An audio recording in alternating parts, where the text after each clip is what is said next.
Hey folks, welcome to another episode of Passing Out with Pantheons, the only podcast where ancient history is transformed into auditory melatonin. If you're having trouble sleeping because you're too busy thinking about unpaid bills, failed relationships, or the crushing existentialism of your insignificant mortal life, well, I've got good news for you. Greek mythology will knock you out faster than a NyQuil whiskey cocktail. Before we begin, do me a favor and murder that like button like Zeus murdered, well, everyone. And subscribe to the channel, hit the bell, buy my merch, donate a kidney. You know the social media protocol. Oh, and tell me in the comments where you're watching from.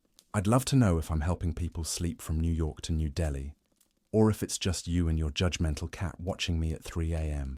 Now prepare your premium sleep environment. Put your phone at a safe distance from your brain. That same phone that's secretly keeping you awake like a Red Bull addict. Dim the lights. Turn on your humidifier with that lavender essential oil you bought after Instagram's algorithm decided you need holistic healing. Settle into that $1,000 bed you financed over 36 months, because investing in sleep is investing in health. Unlike the ancient Greeks, who basically slept on piles of hay with a surprise bonus of fleas, lice, and the occasional nighttime visit from a disoriented rat. And now, the story. Imagine the following scenario. You've just been named CEO of the worst company in the universe, Underworld Inc. Congratulations. The good news, you have eternal job security. The bad news, your office is literally in the deepest basement of existence, without windows, plants, or Friday happy hours, while your brothers, Zeus and Poseidon, inherited the premium departments. Zeus with his cloud penthouse with panoramic views, and Poseidon with his all-inclusive beachfront resort.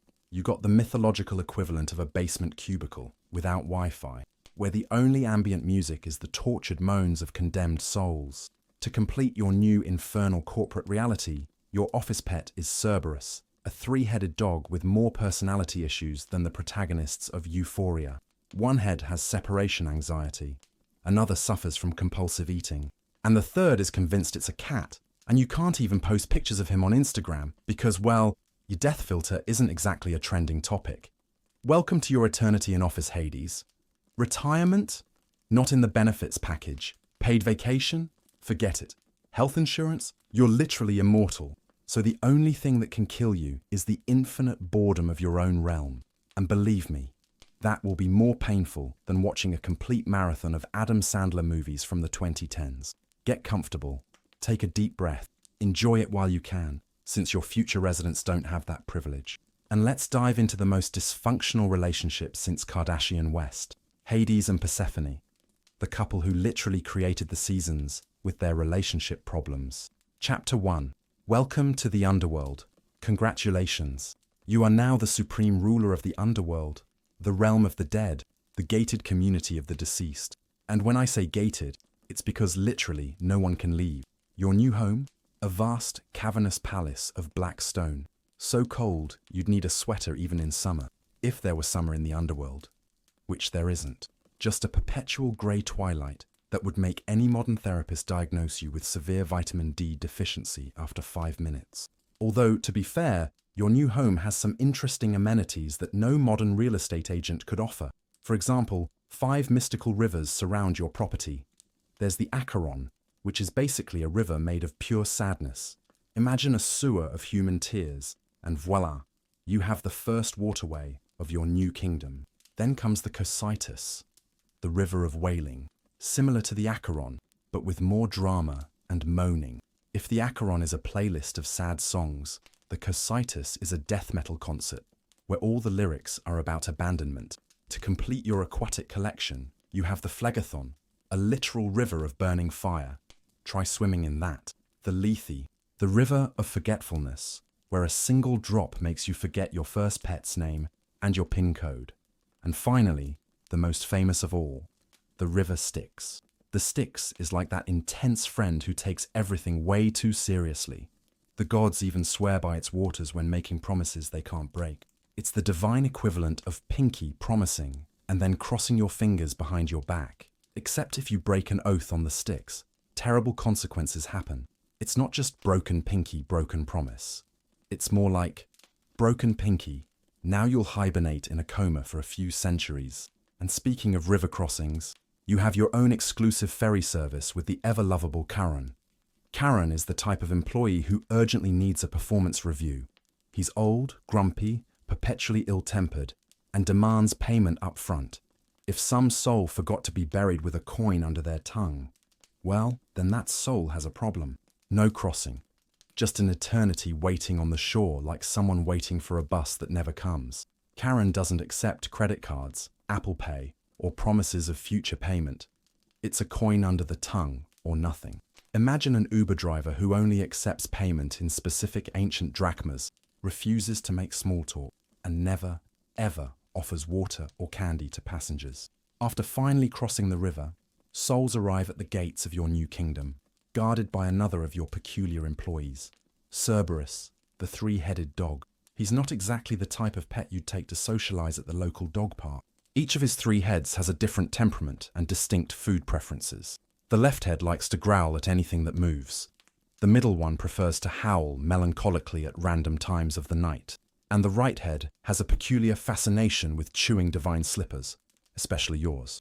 Cerberus ensures souls can enter but never leave, making him the most efficient and also the scariest doorman in history. Try to bribe him with dog biscuits, and you'll discover that three heads can growl in harmonies that make your hair stand on end. Oh, and we can't forget to mention your other neighbors in the underworld. You've got the three Furies, Alecto, Persephone, and Megaera, who are essentially the neighbors you never want to irritate. Experts in torture and vengeance, they're responsible for ensuring that offenders receive appropriate punishment. Think of them as the HOA committee from hell, except that instead of fining you for putting out the trash at the wrong time, they whip your soul for all eternity. Always ready to discuss the rules and concerned with every minor violation, these ladies are relentless in their work. Then, there are the judges of the underworld, Minos, Rhadamanthus, and Aeacus, who decide the fate of each newly arrived soul. It's like an episode of a courtroom show, only with eternal consequences. These three judges evaluate every aspect of a person's life to determine where they'll spend eternity. Lied on your taxes, Tartarus for you. Cheated on your spouse. An extended period of torment is guaranteed. Were you a good person who helped those in need? Well, maybe you'll get lucky and go to the Elysian Fields, the underworld's equivalent of a country club. Speaking of regions, your new kingdom isn't a uniform space. It's divided into several zones, each with its own special charm. The Elysian Fields are where virtuous and heroic souls go, a kind of all-inclusive resort with verdant meadows and eternal breeze. The Asphodel Fields are more like the economy class of the afterlife, a neutral place for mediocre souls who were neither exceptionally good nor bad. And then we have Tartarus, the bottomless pit where the worst criminals and fallen titans are imprisoned and punished. Think of Tartarus as that room where you store everything you don't know where to put. Except instead of out-of-season Christmas decorations and exercise equipment used once, you store immortal monsters and truly terrible sinners. In short, you've just inherited a kingdom that doesn't receive sunlight, has no coffee, no Netflix, and where the only ambient music is the groans and laments of tortured souls. Oh, and your job is forever, literally. No vacations, no sick leave, no retirement. Just you, some grumpy minor deities, mythical creatures with behavioral problems, and an endless supply of dead to manage. However, there is one small consolation: your invisibility helmet. It's probably the coolest item in your divine toolkit. While Zeus is showing off his flashy lightning bolt, and Poseidon is waving his ostentatious trident, you can simply disappear. It's perfect for when you want to avoid that family dinner on Olympus, where everyone brags about their sunny, cheerful provinces, while looking pityingly at poor, lonely Hades in his dark hole. The problem is that, being invisible, people have the annoying tendency to forget you exist. And this leads us to our next problem: your love life, or lack thereof. Chapter 2, The Lonely God. So, here you are, Hades, Lord of the Dead, ruler of the underworld, collector of souls, owner of the largest post-life real estate in the universe, and completely and utterly alone. It's not easy to get a date when your dating app profile says, occupation, judge of deceased souls, and hobbies collecting eternally tormented spirits. Honestly, it's not that nobody knows you. In fact, everyone knows you. It's just that, well, nobody really wants to know you. Let's say your reputation precedes you. At parties on Olympus, to which you're rarely invited, conversation usually dies when you enter the hall. An awkward silence dominates until someone, usually Hermes, the annoying extrovert of the family, breaks the ice with something like, "Hey Hades, how's the death business? Still killing it?" Followed by forced laughter as everyone discreetly moves away toward the punch. You're not like your brother Zeus, who seems incapable of keeping his divine pants in place. The guy transforms into swans, bulls, golden showers, and practically anything that moves to seduce unsuspecting mortals. His list of conquests is so long it takes up half of Greek literature.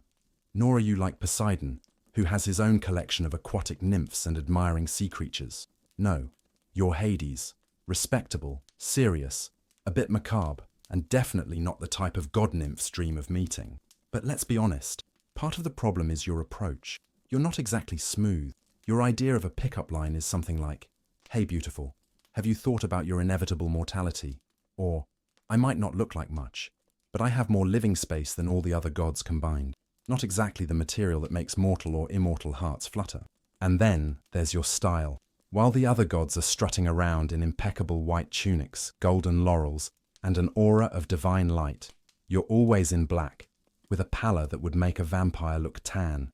And that aura of, well, death. Your idea of casual attire is a cloak made of shadows woven with imprisoned screams, effective for intimidation, terrible for socializing. Your house doesn't help much either when it comes to receiving visitors. It's hard to convince someone to come up for one last drink, when up literally means emerging from the depths of hell. And what kind of drinks do you offer? Lethe water that causes instant amnesia, a glass of sticks that could turn the drinker into a stone statue for breaking oaths. Not exactly good host options. To make matters worse, you have a reputation for never letting anyone leave. It's like that friend who insists you stay just a little longer after the party, except in your case, a little longer means all eternity. The few people who manage to visit your realm and return to tell the tale, like Orpheus, Hercules, or Theseus, well, almost, don't exactly promote the underworld as a must-visit tourist destination. But deep down, every god has a heart, even if yours is a little cold.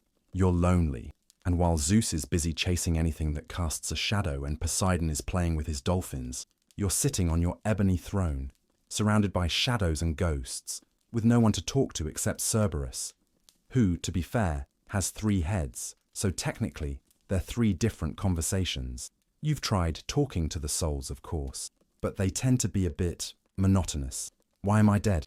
Can I go back to life? Why is it so dark in here? The same questions, repeated for millennia. Even the most patient of gods would eventually lose patience. And the famous souls? Even more annoying. Orpheus won't stop playing that same sad song. Sisyphus only talks about techniques for pushing rocks. And don't even get me started on Tantalus and his endless complaints about being thirsty. Until one day you have an idea. A terrible, horrible, not at all diplomatic, potentially catastrophic, but still, an idea. If no one voluntarily comes to the underworld, maybe it's time to invite someone special, someone who could bring a little light to your kingdom of darkness, someone like Persephone. And thus begins the worst, most disastrous, and somehow finally successful dating plan in Greek mythology. Chapter 3, the most disastrous date of all time. Persephone, also known as Kor, was the daughter of Demeter, the goddess of agriculture, and Zeus. Because honestly, who in Greek mythology isn't a child of Zeus? Unlike you, she was all light, flowers, and spring.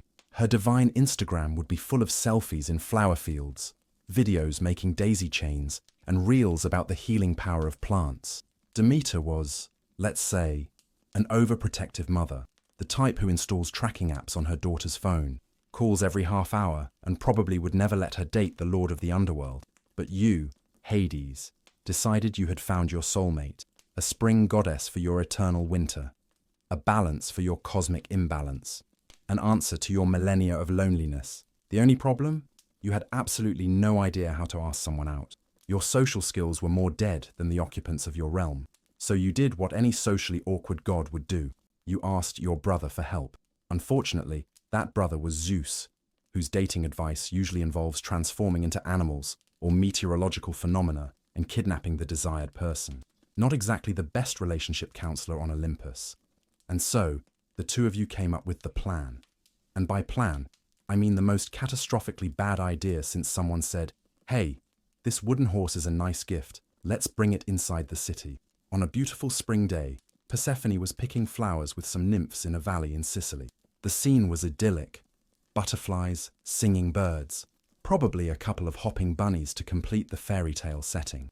Persephone, radiant as always, noticed a particularly beautiful narcissus a bit away from the other flowers.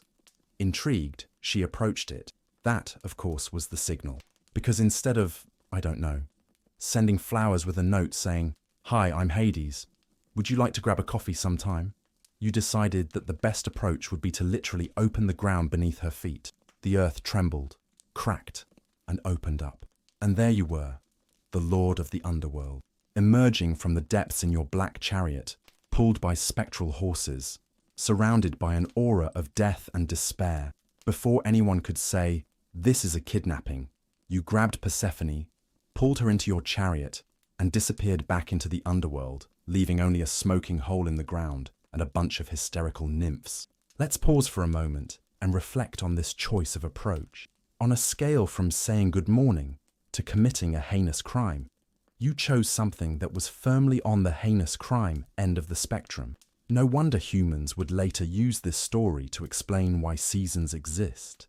Because it was such a traumatic event that it literally affected the climate of the entire planet. Persephone's reaction was, understandably, less than enthusiastic. "Who are you? Where am I? What's happening?" she screamed as you sped down to the underworld, passing through layers of earth in seconds. Perhaps not the ideal moment to introduce yourself, but you did it anyway. "I'm Hades, Lord of the Underworld, and, welcome to your new home." You gestured vaguely to the realm of the dead around you, as if you were showing a particularly desirable apartment in an up-and-coming neighborhood. The bathroom is to the left, the kitchen to the right, and over there is Tartarus, where we eternally torture mankind's greatest criminals. Don't go in there without knocking. They bite. Persephone's expression oscillated between terror, disbelief, and something that looked very much like divine rage. Not exactly the look of love at first sight you were hoping for. Meanwhile, in the world above, Demeter realized her daughter had disappeared. And when Demeter got upset, things got bad. Not, "I'm going to eat a tub of ice cream and watch sad movies" kind of upset. More, "I'm going to wither every living plant on the planet and let all humans starve to death" kind of upset. Demeter searched everywhere. She interrogated the nymphs, who were too busy having nervous breakdowns to be useful, questioned every god and mortal she encountered, and when no answer appeared, she did what any desperate mother would do. She turned off the tap of life. Crops failed. Trees lost their leaves. Fields became barren. The human world began to slowly starve as Demeter, the goddess who should have been tending the crops, was too busy looking for her daughter to care about her job. Back in the underworld, you were trying to impress Persephone with a tour of your kingdom. And here are the Elysian fields, where good souls go. It's quite nice, right? Almost like being alive, only, not. Your attempt at humor fell flat as Persephone silently gazed at the ghosts wandering through the ethereal fields. And over there, that's Tantalus. He tried to feed his own son to the gods for dinner, so now he spends eternity hungry and thirsty, unable to reach food or water. Fun, huh? Days turned into weeks, and weeks into months. Persephone went through all the stages of grief for her previous life. Denial. This can't be happening. Anger. I'll turn you into a narcissus when I get out of here. Bargaining. If you let me go, I promise to visit on holidays. Depression. I'll never see sunlight again. And finally, well, not exactly acceptance. More like a kind of reluctant fascination. Because here's the surprising twist in this story. The longer Persephone spent in the underworld, the more she began to, not completely hate it. Away from her mother's watchful eyes, she discovered a part of herself she never knew existed. A part that was intrigued by the shadows. A part that found power over the dead, not completely horrible. A part that was beginning to see you, Hades, not just as a lunatic kidnapper, but as someone complex, lonely, and surprisingly respectful. After that initial kidnapping, you didn't try anything without consent. Meanwhile, the world above was literally dying. Zeus, pressured by the other gods and the few surviving humans, finally decided to intervene. He sent Hermes, the messenger of the gods, to the underworld with a clear message: return Persephone, or we'll all starve to death because of Demeter's tantrum. When Hermes arrived, he found something unexpected. Persephone wasn't chained in a dungeon. She was sitting on a throne next to yours, wearing a crown of black jewels and judging souls. No, definitely fields of punishment for this one. Cheating widows and orphans. Seriously. Next. Hermes cleared his throat, a bit disconcerted. Persephone, your mother is destroying the world to find you. Zeus sent me to, rescue you.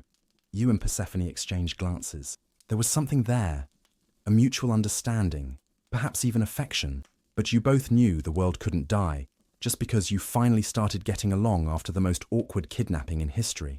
I will return, said Persephone, her voice mixing resignation and reluctance. My mother needs me. But you, Hades, always the strategist, knew you needed a guarantee. So before Persephone left, you offered her a fruit, a pomegranate, a snack for the road, you said casually, as if you had absolutely no ulterior motive. Persephone, who should have known better, accepted the fruit and ate 6 seeds before departing with Hermes. And thus, without her knowing, although some versions of the story suggest she knew exactly what she was doing, she sealed her fate. Anyone who eats food from the underworld is bound to it forever. The reunion between Persephone and Demeter was complicated. First there were tears, hugs, and exclamations of relief. Then came the questions. Did he hurt you? Did he imprison you? Why are you wearing black? Is that an underworld crown? And then came the bomb. Did you eat anything down there?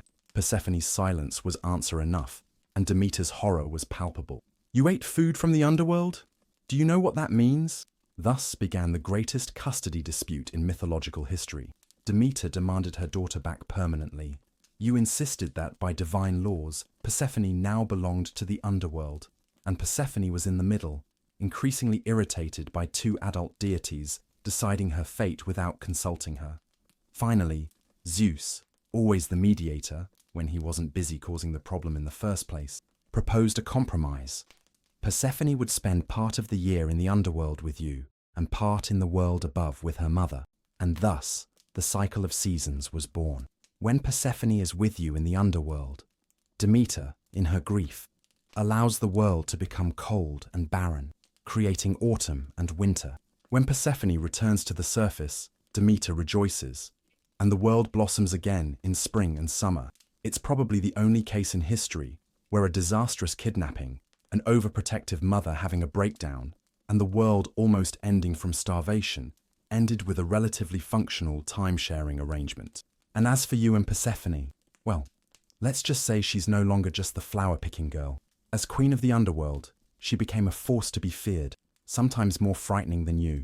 Apparently, that sweet spring girl had a dark side that just needed the right environment to flourish. Who would have thought? For you, Hades, this meant you were finally no longer alone.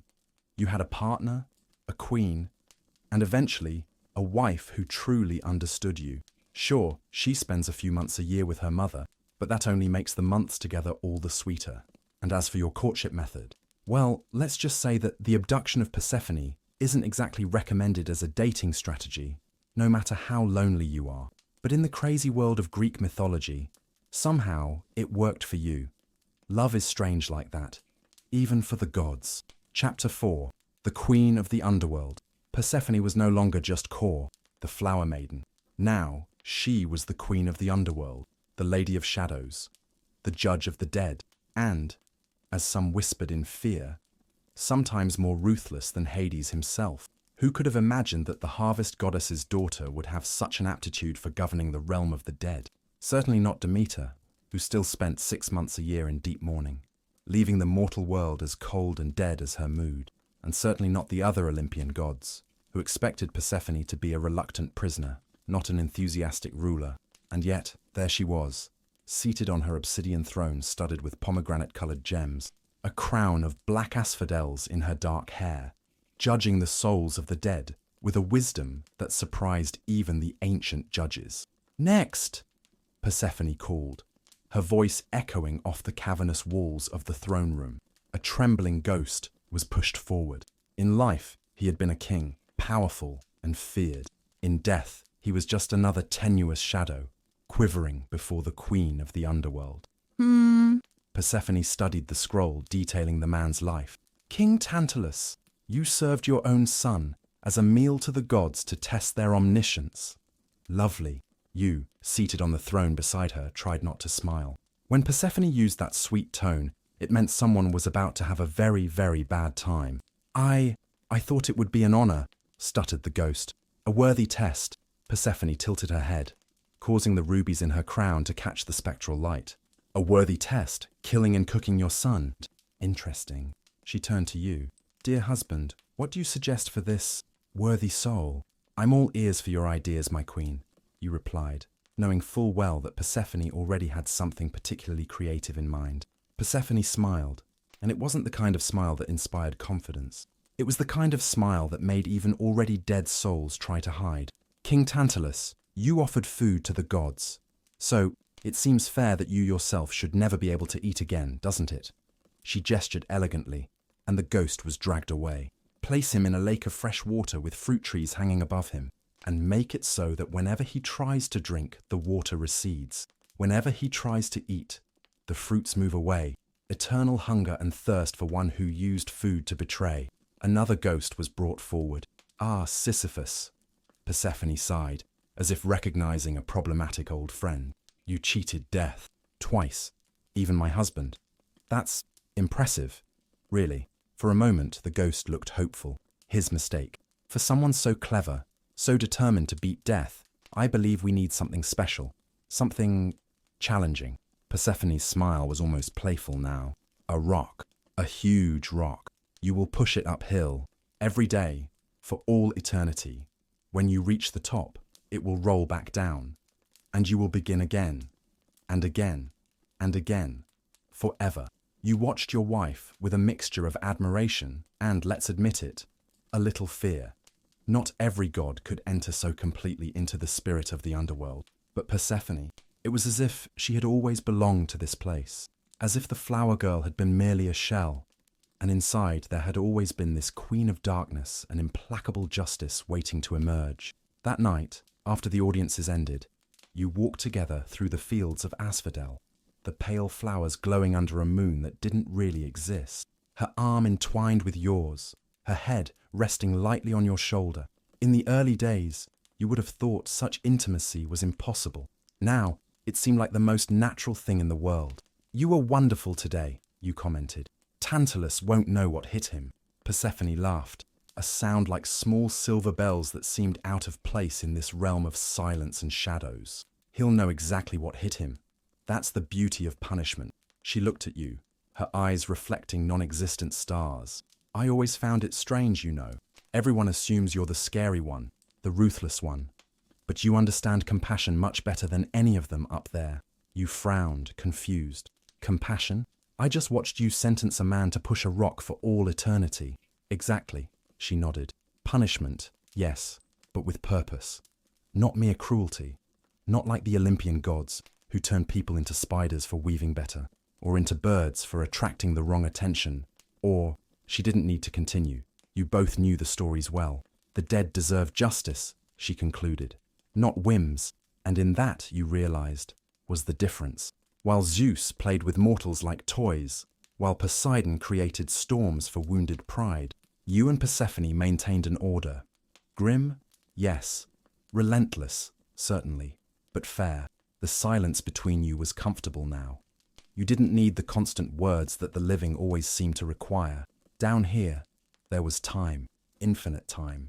"I'll have to leave soon," Persephone finally said, her voice carrying that note of reluctance that always appeared when it was time to return to the surface. "My mother must already be counting the days." You nodded, trying not to show the pain these words always brought. "She misses you." "I know, but..." Persephone stopped, turning to face you directly. In the perpetual twilight of the underworld, her face was a study in contrasts. Pale skin, lips red as the fruit that bound her to this place, eyes dark with knowledge. But I will miss you too. That's the strangest part, isn't it? The kidnapped girl, missing her captor. I never wanted it to be like that, you said, the words coming out before you could stop them. The kidnapping. It was a mistake. Persephone smiled, but there was a sadness in that smile.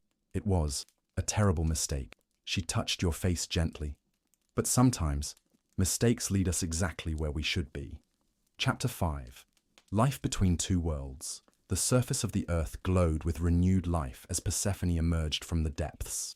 The snow melted instantly beneath her feet. Flowers sprouted where she stepped, and the air no longer carried that icy bite of winter. Demeter, spotting her daughter coming up the path to the small temple where she anxiously waited, let out a cry of joy that made birds take flight and trees burst into green leaves in a matter of seconds. It was as if the entire world sighed with relief when mother and daughter embraced. My darling, my precious, you've returned to me. Demeter held Persephone's face between her hands, examining her, as if looking for signs of damage or sadness. Let me look at you. Has that horrible place harmed you? You look pale. You need sunlight and decent food, not those shadowy things they eat down there. Persephone smiled patiently. It was always like this. Her mother talking non-stop, making plans to cure the effects of the underworld, as if Persephone had contracted some disease instead of ruling a kingdom. I'm fine, mother, she said, gently removing Demeter's hands. Really, it's not as terrible as you imagine. Demeter's face darkened momentarily. Don't say that. Don't defend that kidnapper, that thief who stole my only daughter. Here we go, thought Persephone. The same argument, the same conversation, repeated every return. How to explain to her mother that she was no longer just sweet core, gathering flowers in sunny meadows. How to make her understand that she had found a part of herself in the underworld that she never knew existed, a part that liked the power, the responsibility, the clear and impartial justice that the realm of the dead demanded. How to tell her that, though she loved the sun and flowers and her mother, she also loved the darkness and the secrets and, yes, even her husband. She couldn't. So, as always, she smiled and let Demeter believe what she needed to believe, that she was a reluctant prisoner, counting the days until her return, enduring her time in the underworld like a sentence and not as an alternative home. The months on the surface followed their predictable pattern.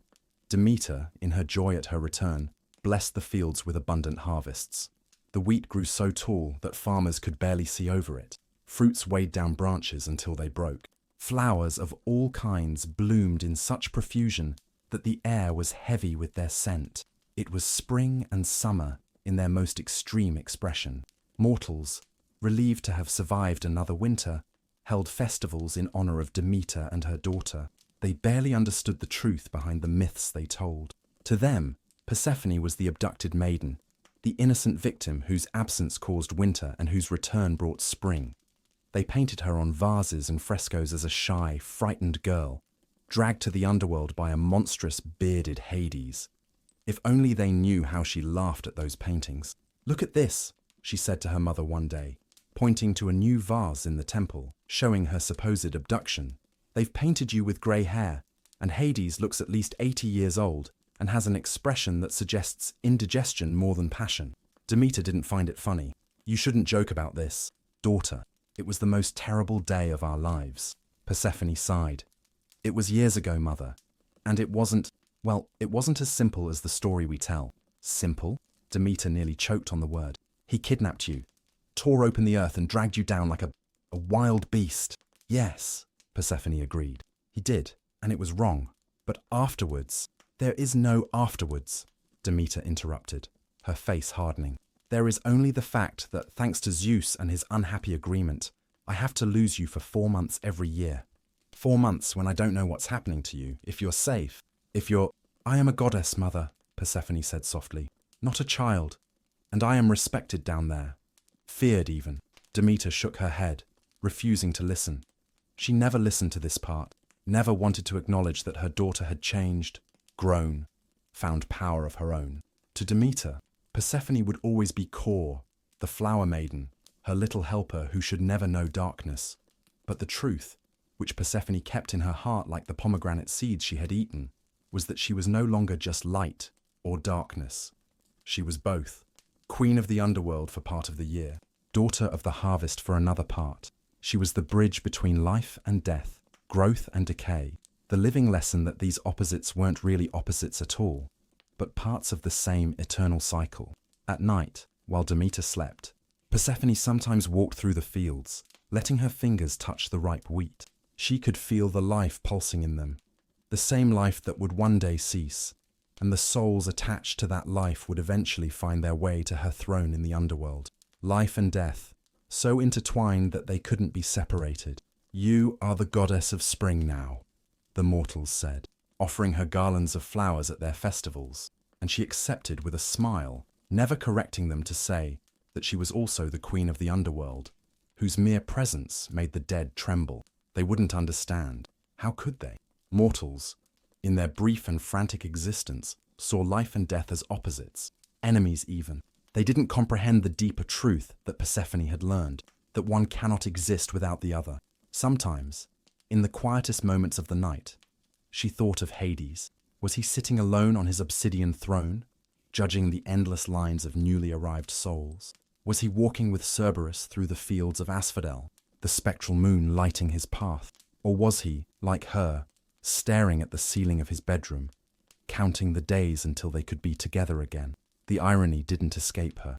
The god who had once kidnapped her to end his own loneliness was now alone again for half the year, while she lived under the open sky he would never see. There was a symmetry in that, a kind of poetic justice that she, as judge of the dead, could appreciate. In the days leading up to her return to the underworld, Persephone felt a growing restlessness. She loved her mother, loved the flourishing world they created together, but there was also that other part of her, the part that wore a crown of iron and onyx, that pronounced sentences with the firm voice of a queen, that walked the silent halls of Hades' palace as if she had been born to them. That part of her needed to be honored too. On the eve of her return, she and Demeter always shared a silent meal. The table was laden with the richest fruits of the earth, grapes as dark and heavy as jewels, peaches so ripe the skin barely contained the flesh, hot bread that released steam when broken. It was Demeter's farewell, her last effort to fill her daughter with memories of the surface, as if the food could somehow anchor her to this world. "Do you still have to go?" Demeter asked. The same question as always, though they both knew the answer. "You know I do, mother." Persephone took Demeter's hand across the table. "It's the condition. It's the agreement." "I could speak to Zeus again," Demeter insisted, her gaze lost somewhere distant. "Explain how it affects you, how it leaves you pale and tired." The excuses were always the same, never acknowledging the truth. Persephone squeezed her mother's hand. "It will be all right. It always is. And I'll be back before you know it." It was a gentle lie that they both accepted. The next 4 months would not pass quickly for Demeter. They would drag by in icy agony as she let the world wither in her grief. People would call it winter and invent stories about the Earth's rotation or the tilt of its axis. But the truth was much simpler. A heartbroken mother who couldn't bear to lose her daughter without making the entire world feel her pain.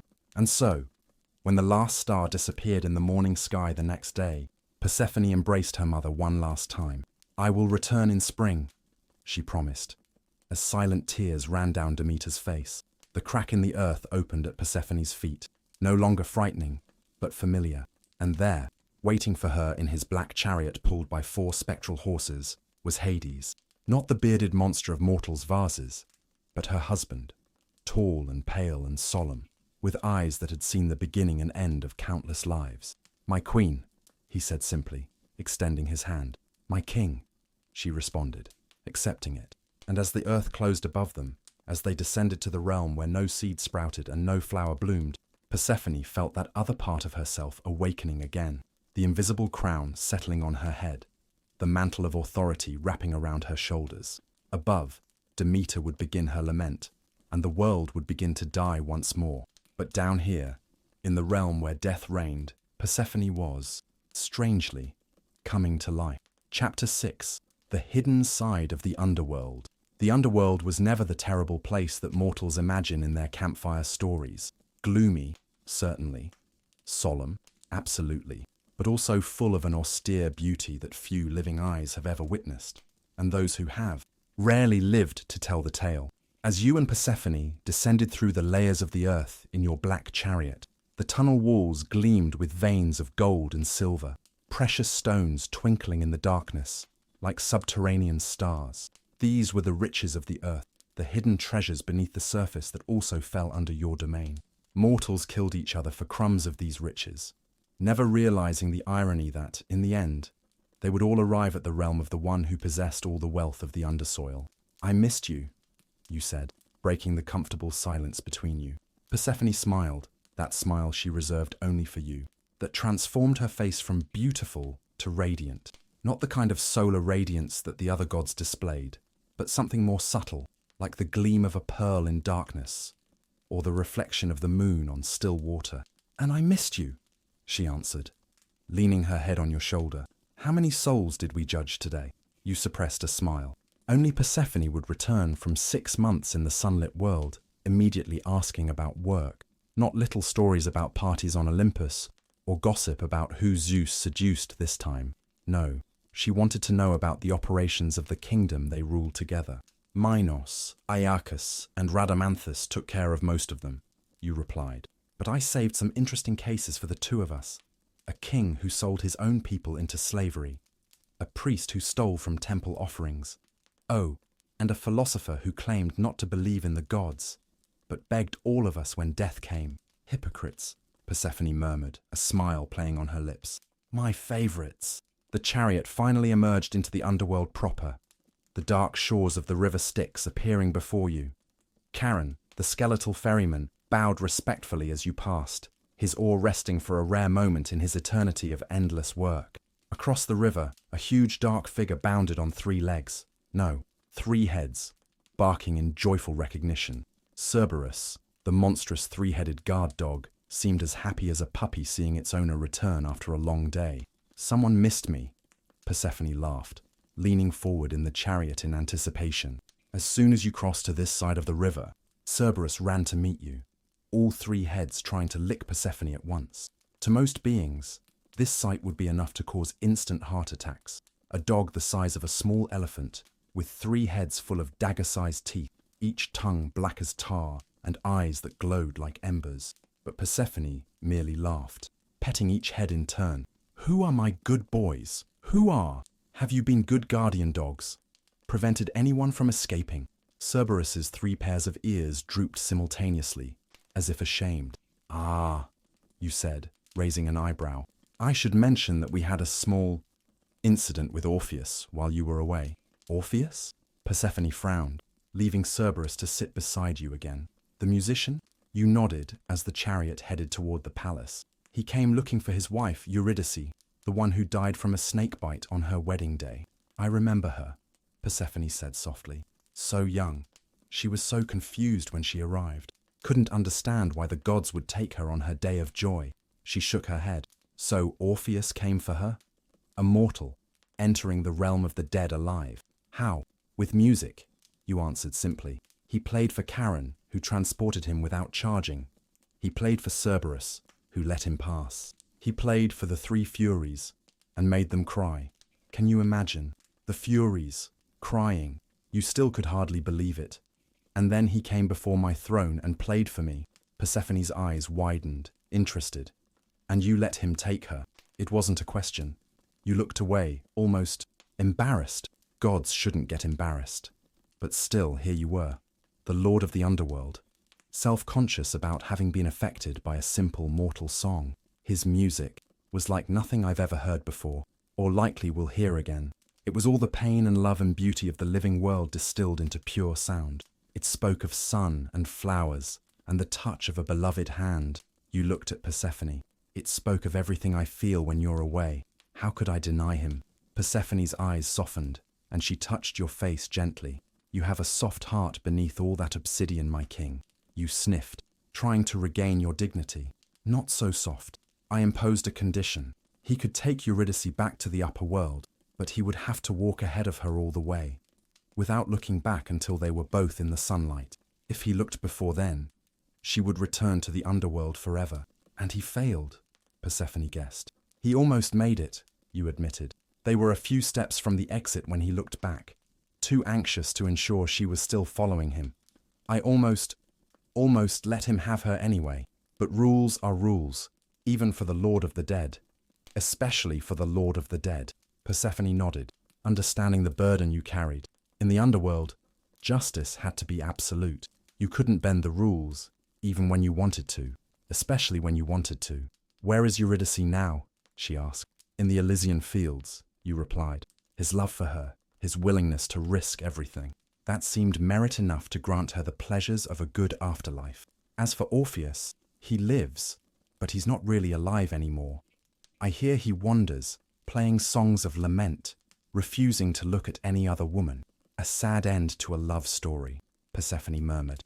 Most love stories end here, eventually, you reminded her. But not yours, not the two of you. Because what would be the end for two immortals? What would be the final separation for the Lord of the Dead and his queen? The chariot finally reached the palace, its towers of polished obsidian reflecting the ghostly light of the underworld. It wasn't Olympus, with its golden halls and lush gardens. It was austere, majestic, ancient. It was home. Ghostly servants came to receive you, bowing deeply before their returning queen. Even the dead had missed her. The entire underworld seemed to straighten up, gain focus and purpose with Persephone's return. The realm of the dead was, paradoxically, more alive when its queen was present. Home, Persephone sighed, looking at the familiar palace walls as you entered. I can almost smell the asphodel gardens. You cleared your throat, suddenly nervous. Actually, about that, I have a surprise for you. A welcome back gift, so to speak. Persephone turned to you, curiosity evident on her face. A surprise? In the underworld. Now that is intriguing. You offered your arm, which she accepted, and led her not to the throne room or your chambers, but to a deeper, rarely visited part of the palace.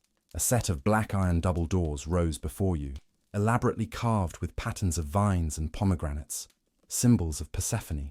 Close your eyes, you instructed. She raised an eyebrow skeptically. Seriously? I'm not a child anymore, Hades. Humor me, you insisted. With a theatrical sigh, she closed her eyes. You nodded, and the doors opened silently. Gently, you guided her inside. Now, you said, open. Persephone's eyes opened, and then widened in amazement. Before her was a garden, not the pale fields of asphodel that covered much of the underworld, but a real garden, vibrant and alive, trees laden with fruits as dark as the richest wine, flowers in shades of purple, midnight blue, and deep crimson, vines heavy with pomegranates that gleamed like rubies. A small fountain in the center spouted water that caught the spectral light and transformed it into ghostly rainbows. How? Persephone could barely form the words, reaching out to touch a nearby flower, as if expecting it to dissolve at her touch. But it was real as anything could be in this realm of shadows. It wasn't easy, you admitted.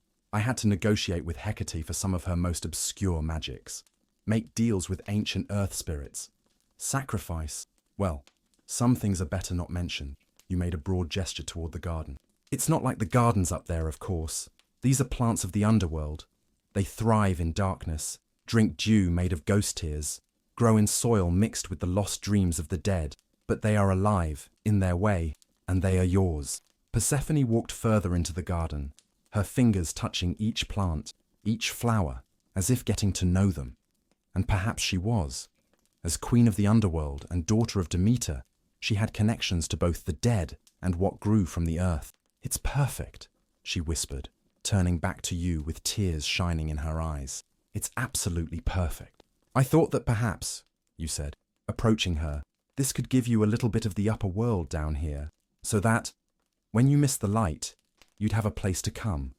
A sanctuary. Persephone touched your face, her eyes shining with emotion. You understand, don't you, that I can love both worlds? That I don't need to choose? We are gods, you said simply. We're too complex to be just one thing.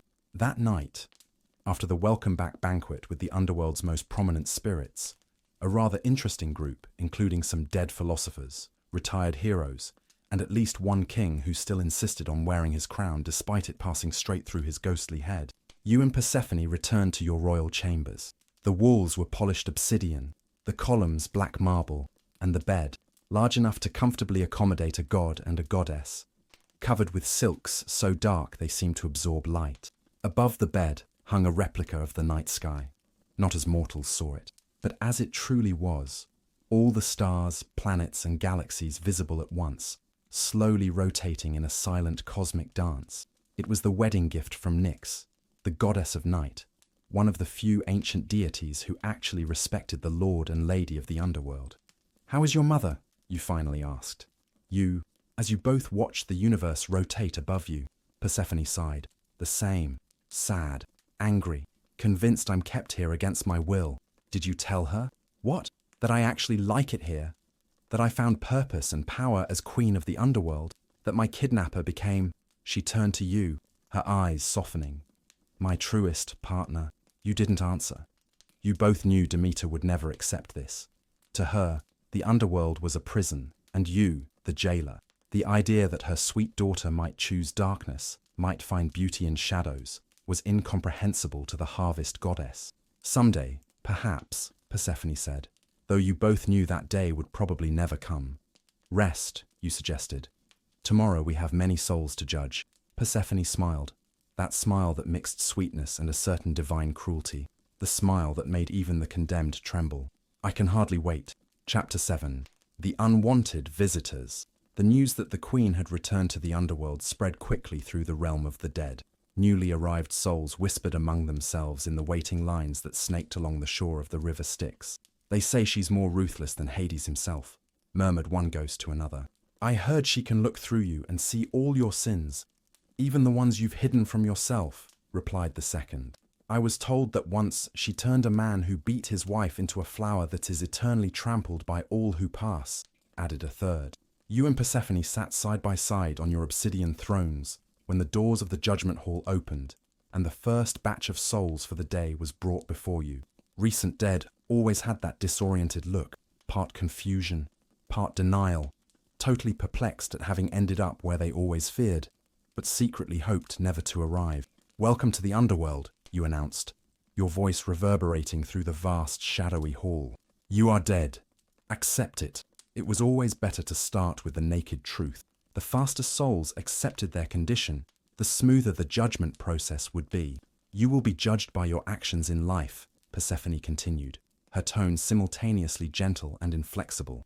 "Not by your intentions, not by your excuses, not by your last-minute prayers or promises." One of the spirits, a middle-aged man who had probably been a merchant or politician, judging by his posture and the arrogance that had somehow survived death, stepped forward. "There must be some mistake," he said, his ghostly voice echoing strangely. "I am too important to be dead. I have business to conclude, a family to support, a house to finish building." Persephone tilted her head, studying him. "Name? Crito of Athens," he replied, puffing out his chest. You nodded slightly, and a spectral servant appeared with a scroll. Your eyes scanned the lines, and you frowned. "Crito of Athens. Died when your heart stopped during a intimate encounter with your business partner's wife." The ghost became visibly disturbed, which is quite a feat for a being without a physical body. "That's private, and I demand to speak to Zeus. I made sacrifices to him, built a small altar in my home, promised—" "Zeus," you interrupted dryly, "has no jurisdiction here. This is my realm, and my queen's." You gestured toward Persephone. "And as for your sacrifices, they bought what they're worth. Nothing. Actions, Crito. It's only your actions that matter now." Persephone leaned forward, her eyes fixed on the agitated spirit. "Crito of Athens. You regularly cheated in your business dealings, manipulated the scales to your advantage. You enslaved people for minimal debts. You abused the slaves in your house. And yes, you betrayed your wife repeatedly, including with the wife of the man who trusted you as a partner. Fields of punishment, I think. Not the worst circle, but a place where you can reflect on the trust you repeatedly broke." Crito's eyes widened in horror. "No, you don't understand. I was a businessman. Everyone did these things." "Everyone?" Persephone raised an eyebrow. "Interesting. Well, everyone who did these things will find a similar fate to yours. Next." And so the day proceeded. Soul after soul, judgment after judgment. Some were directed to the fields of asphodel, the destination of the majority. Neither good enough for Elysium, nor bad enough for eternal punishment. A few, very few, were sent to the Elysian fields, their lives of virtue or heroism guaranteeing them eternal peace. And a disturbing number were forwarded to the various levels of the fields of punishment, where the Furies would ensure their penances suited their crimes. It was exhausting work, even for gods, but there was an order to it, a rhythm, a sense that the universe at least tried to balance its accounts, even if only after death.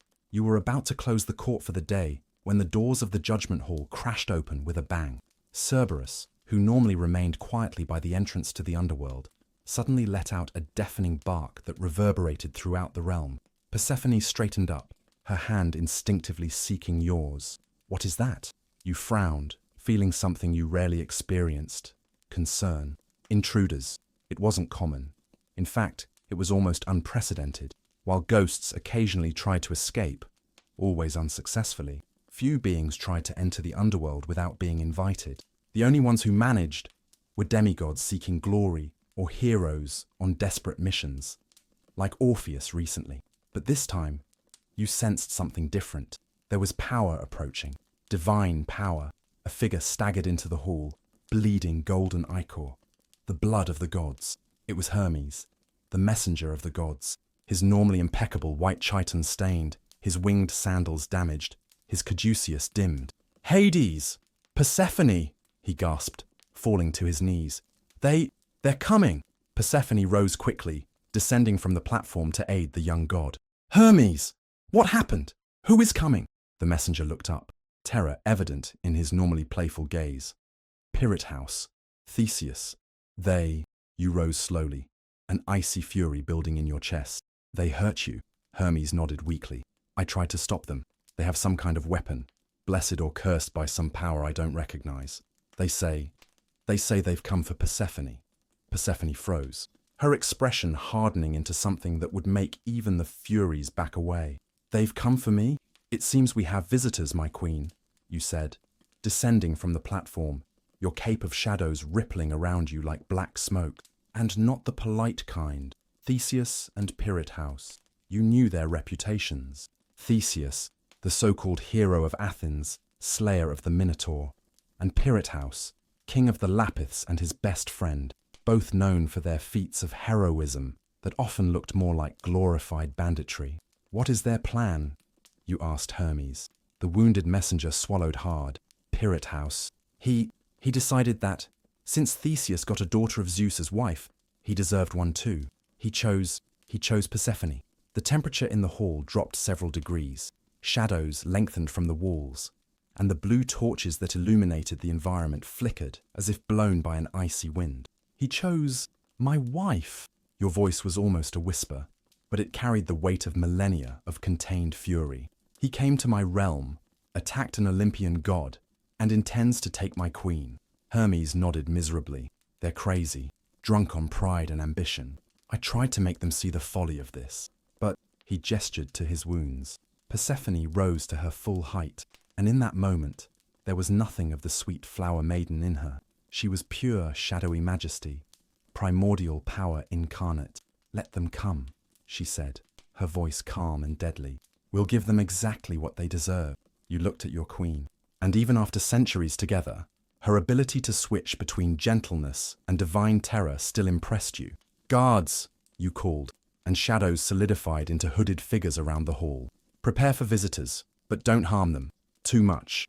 I want them to arrive relatively intact before my throne." As the shadows dissipated to fulfill your orders, you turned to the spirits, still waiting for judgment. Court adjourned for the day. All of you, back to the lines. The ghosts dispersed quickly, eager to avoid being involved in a dispute between gods and heroes. Persephone helped Hermes to his feet. "Let's put you in a safe place so you can recover. Ichor or not, even gods need to rest after injuries." As she led the wounded messenger out of the hall, she cast a glance at you over her shoulder. No words were needed. You two had ruled together long enough to communicate with a simple look. And this one said, "Let's show these arrogant mortals why you never, ever try to steal from the queen and king of the underworld." You smiled, satisfied. People always assumed you were the more dangerous of the two. Little did they know that Persephone, when provoked, made you look merciful in comparison. You returned to your throne, sitting comfortably. Soon, these heroes would learn what happens when someone disturbs the underworld. And it would be a lesson that would last, well, eternally. Chapter 8. Eternal Consequences. You didn't have to wait long.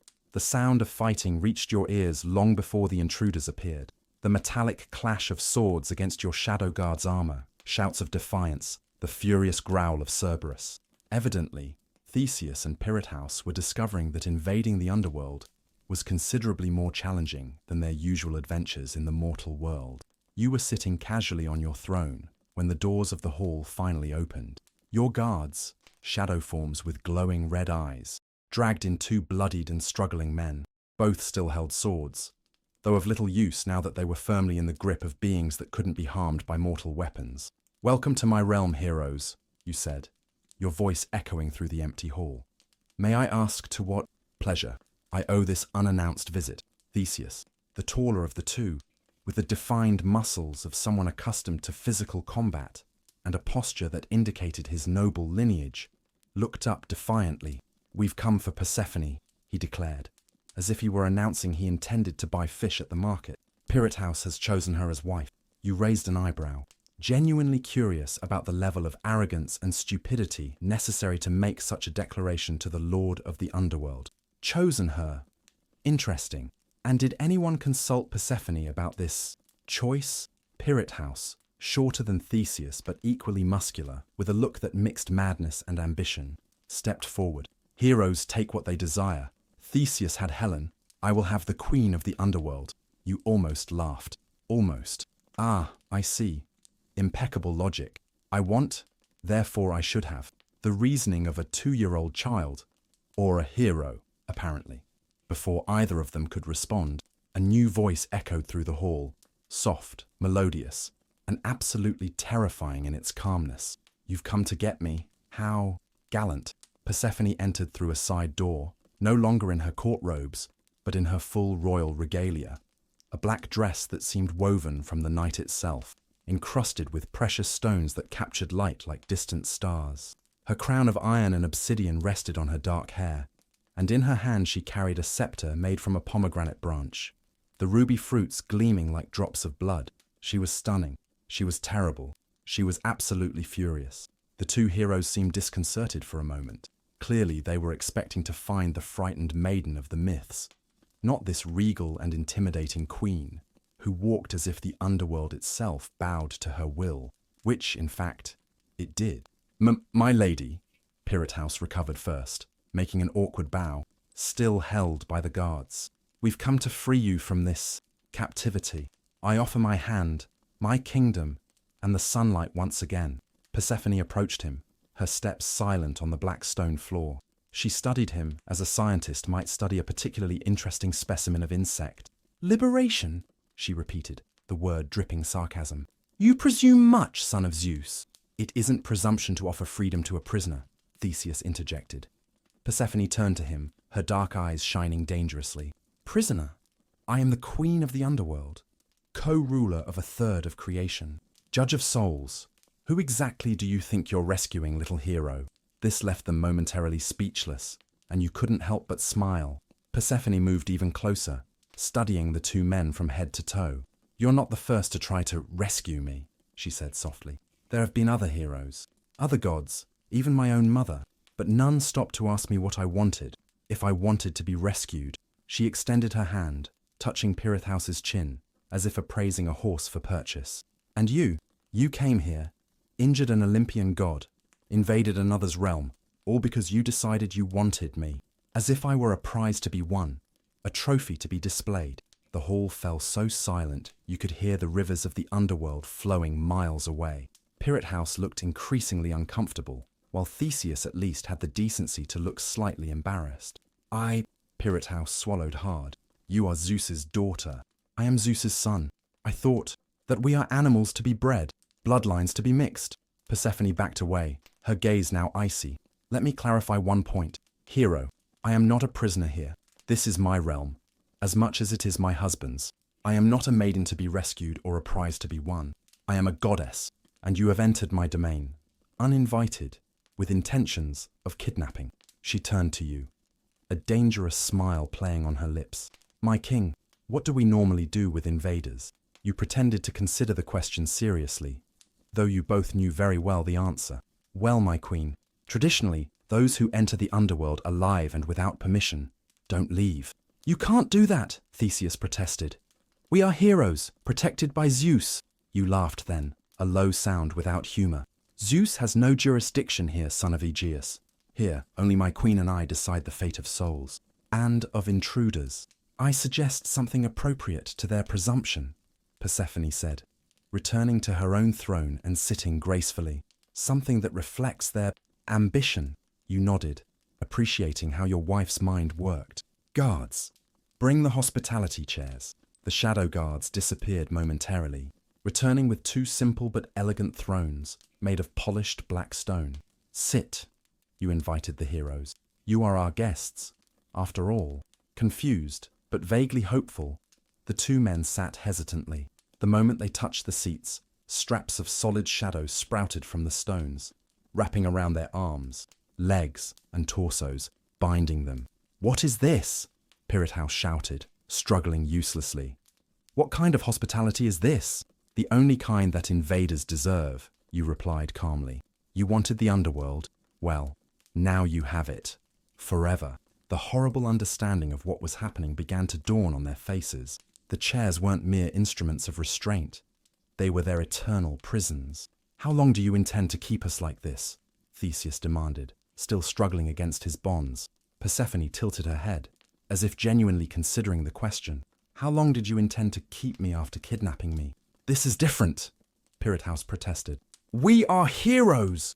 No, Persephone said firmly.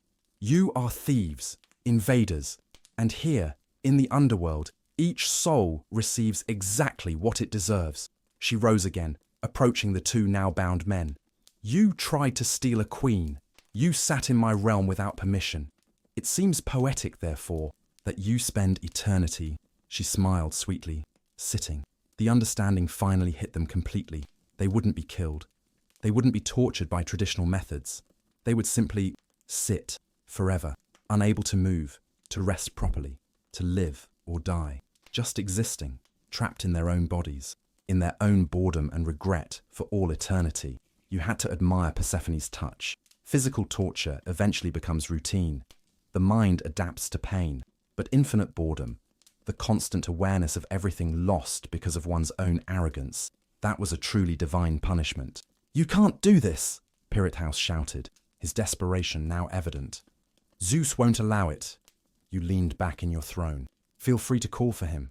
The walls of the underworld are thick, but who knows? Perhaps he'll hear. Although, I should mention, Zeus rarely intervenes in family disputes, especially when his sons commit such significant errors. It was true. Zeus had too many children to worry about all of them, and when they committed acts of such arrogance, he tended to let them reap the consequences. It was his version of parenting, mostly non-existent, except when it came to severely punishing transgressions.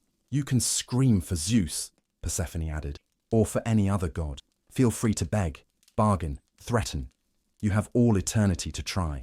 She smiled again, that sweet smile that sent shivers down immortal spines. And we have all eternity not to listen. With that, she turned and began walking out of the hall.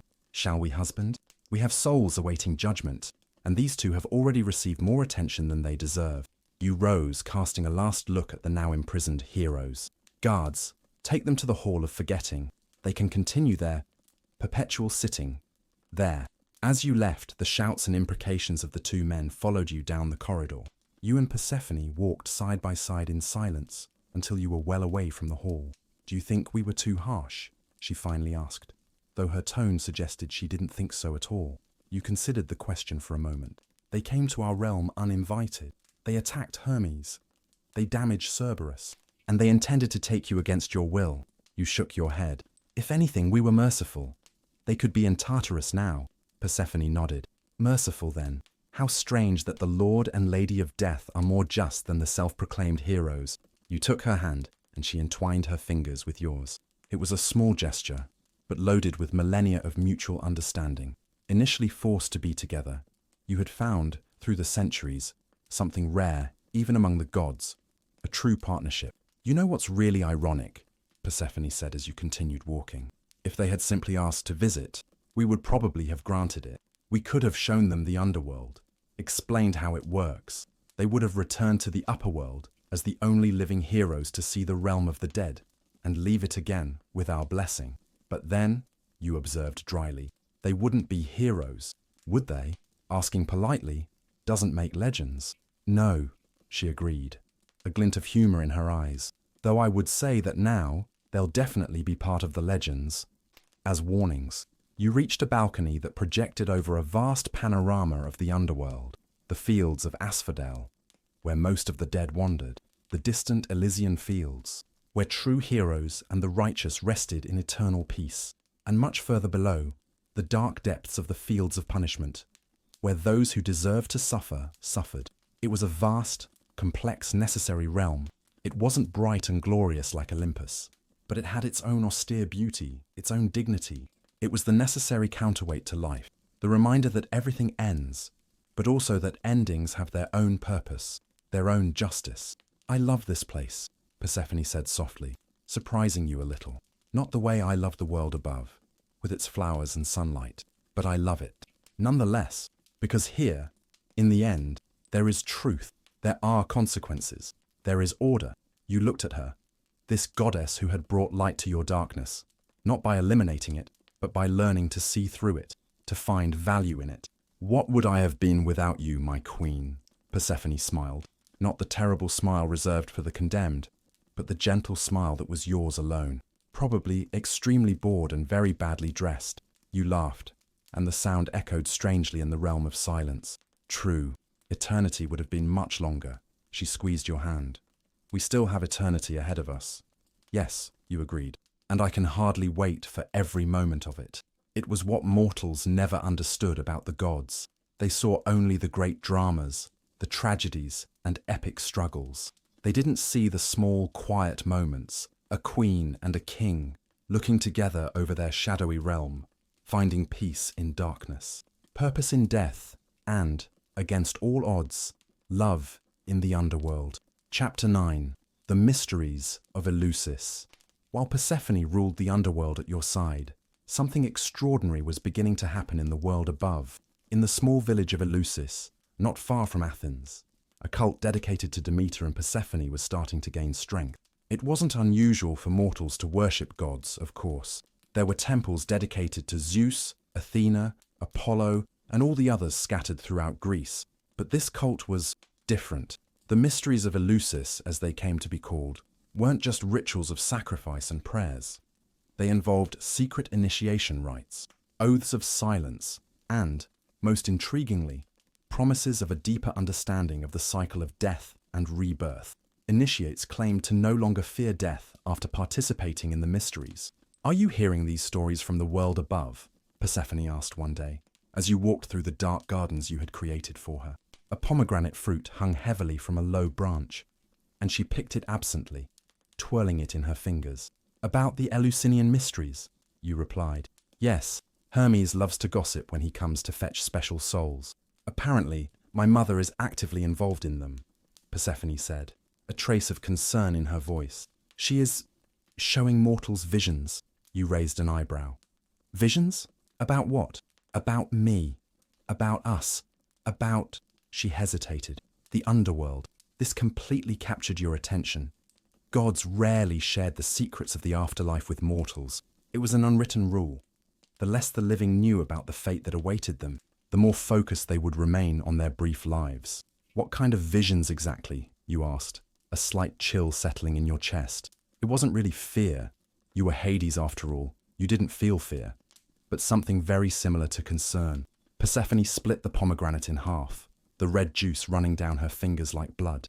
Of the abduction, of the agreement, of the cyclical journey between worlds. She looked at you, her eyes intense. She's turning our story into a kind of sacrament, a metaphor for life, death, and rebirth. For what purpose? You asked. To comfort mortals, Persephone replied softly, so they won't fear when their time comes to meet you. You were silent for a moment, absorbing this.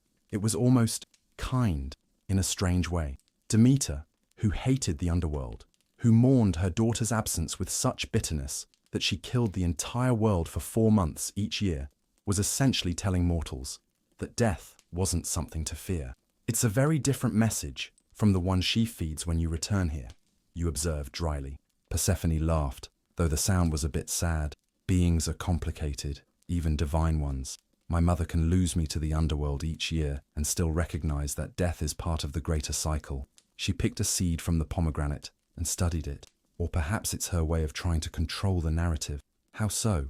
If she transforms our story into a sacred mystery, a symbol of hope for mortals, then she doesn't have to face it as it really is. The fact that her daughter found purpose and even joy in the realm she most fears. Persephone put the seed in her mouth, her lips stained red as on the day she bound her fate to the underworld. Do you think she's trying to rewrite the story? You asked, watching her carefully. The complexities of the relationship between Persephone and her mother were always something you treated with caution. It was difficult to navigate the emotional terrain between the wife you loved and the goddess who hated you for stealing her daughter.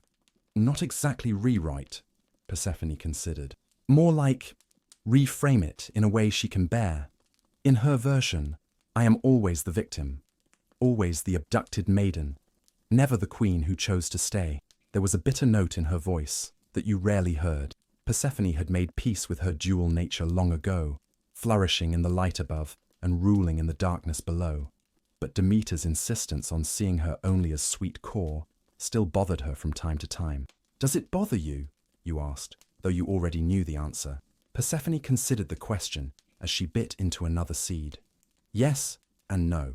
On one hand, I'm tired of being portrayed as powerless in the myths and stories of mortals. On the other, she paused, thoughtful. If these mysteries really bring comfort, if they help mortals face the inevitable with less fear, then perhaps there is value in that. Even if it's based on a lie, you asked. Is it really a lie? Persephone retorted. Or just a partial truth? You kidnapped me. I ate the seeds. I spend part of the year here, part there. These are facts. She smiled slightly.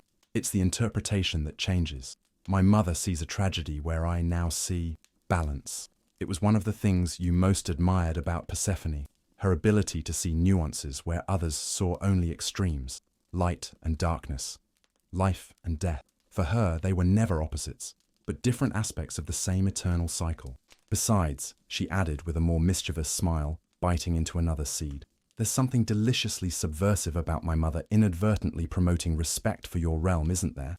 You laughed then, surprised by this perspective. True, there is a certain poetic irony there.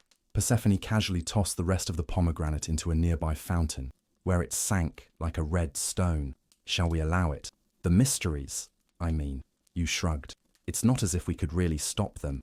Mortals will perform their rituals regardless of our approval. You paused, considering. Besides, if it truly prepares them better to encounter our realm, that makes our job of judgment easier. Fewer newly arrived souls in denial or panic. Always the pragmatist, Persephone smiled, linking her arm with yours as you continued your walk. One of us has to be, you replied, only half joking. As you walked, you couldn't help thinking about the mortals in Eleusis, gathering under the cover of night, drinking their ritual kaikion, a barley drink that some whispered contained ingredients that induced visions, and contemplating the mysteries of life, death, and rebirth. It was so strange to think of them trying to comprehend what you and Persephone simply lived. You know what's really ironic? Persephone said, almost as if reading your thoughts. Mortals spend their brief lives trying to understand the meaning of death, while we, the immortals, spend our eternities trying to comprehend the meaning of life. It was a profound observation, the kind of thought that Persephone often had, and that always left you a bit stunned by her insight.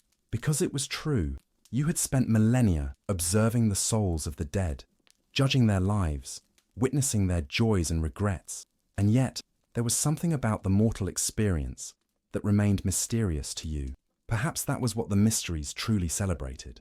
Not just the cycle of death and rebirth, but the strange dance between mortals and immortals, each trying to understand the other through a veil that could never be completely lifted. Speaking of which, you said, changing the subject as you reached a bench of obsidian beneath a tree, laden with dark flowers that glowed like stars. We have a courtroom full of newly arrived souls awaiting judgment. including, from what I hear, an initiate of the mysteries. Persephone raised her eyebrows, interested. Really? Well, that should be enlightening. Let's see if my mother's mysteries have really helped prepare this soul. You turned and began walking back to the palace, ready for another day of eternal judgment. As you approached, you could hear the anxious whispers of the waiting souls, a sound as familiar as the beating of your own immortal heart. As you approached the great ebony doors, Persephone paused for a moment. If the mysteries are helping mortals accept their place in the cycle, she said thoughtfully, perhaps there is wisdom in my mother's approach after all. Perhaps there is no need to correct her version of the story. And that doesn't bother you, you asked, genuinely curious. Being always the abducted maiden in their myths, never the queen who chose her crown. Persephone smiled, and there was something ancient and wise in her gaze. Let them have their myths. We have the reality. She reached up to adjust your crown, a casual gesture of intimacy that still managed to surprise you even after all these centuries. Besides, who said I can't be both? The maiden and the queen, the abducted and the sovereign, the flower and the shadow. With that, she pushed the doors open and entered the court hall, her posture immediately transforming into that of the queen of the underworld, majestic, fearsome, absolutely in command. And you followed her, as you always did, thinking that perhaps the mysteries weren't so mysterious after all.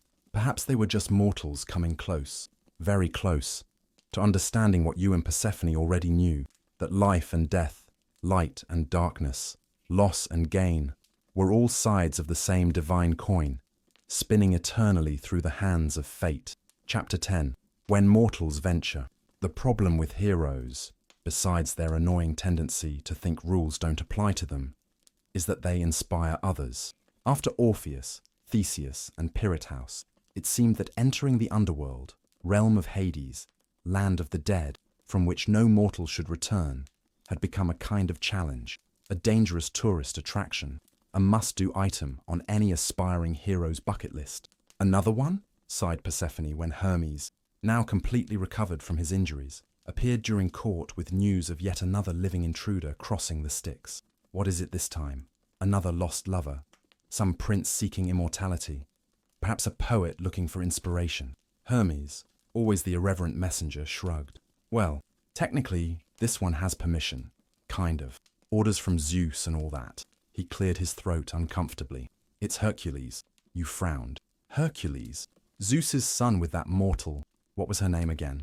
Alcmena, Persephone supplied. Always good with names. She had to be, considering how many souls she judged daily.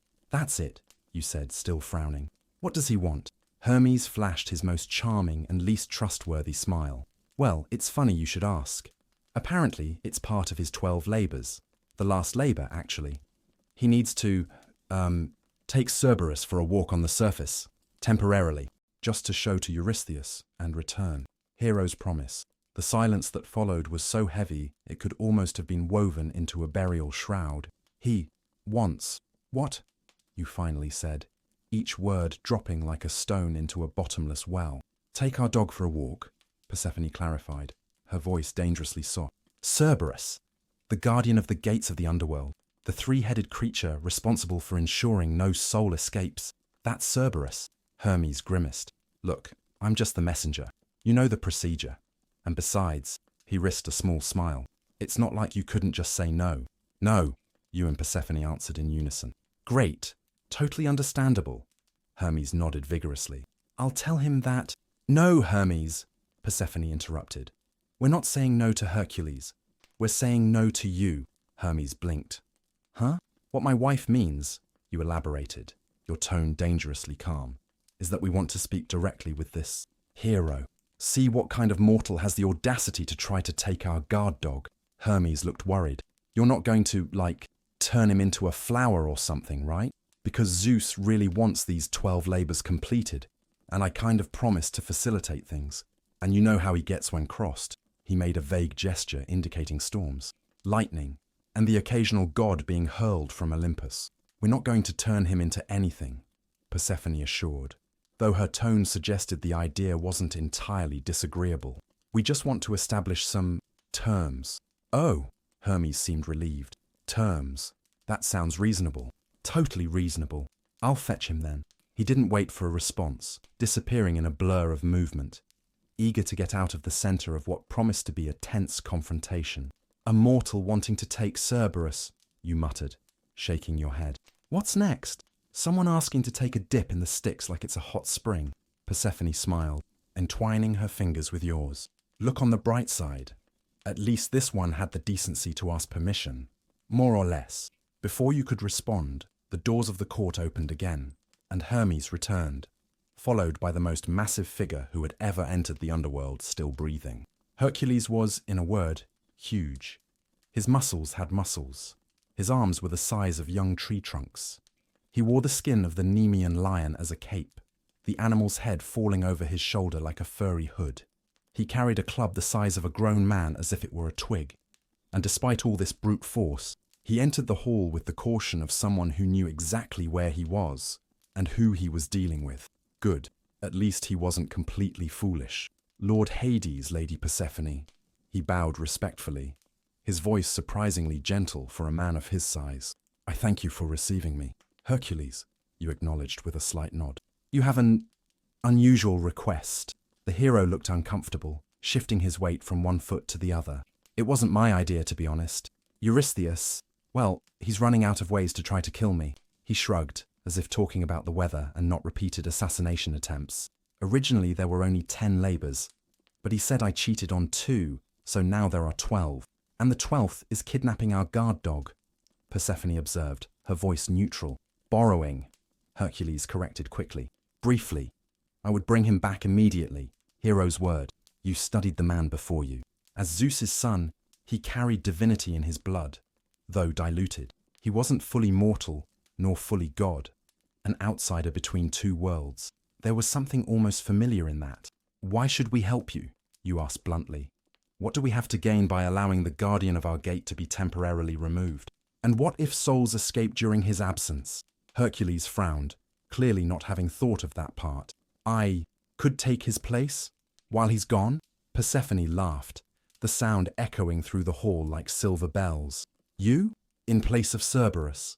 No offense, son of Zeus, but you have only 2 hands and 1 head. Our dog has 3 of each. The hero blushed slightly, a surprisingly charming spectacle in a man of his stature. Well, I am strong, very strong.